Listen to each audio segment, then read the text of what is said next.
This is Blizzard Sam. I met Ira Grice back in the mid-70s and hunted with him for 8 or 9 years on his Lower 40 ranch in Sardis, Mississippi.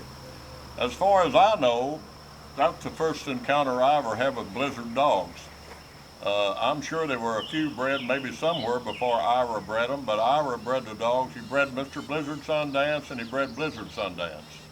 And both of those dogs were excellent dogs. I hunted with Blizzard Sundance. His given name was Ringo. And he was a wide ranging dog, and he had to be in those big bean fields down in Mississippi in order to find birds. But he was an excellent dog. Ira, when he passed away, I'm sure Mrs. Grice sold a lot of the Blizzard dogs that Ira had bred to different people, and they're breeding them right today. But they're excellent dogs. I love this dog. He hunts great. He does everything great, and we're going to breed him at Straight Creek Kennels only.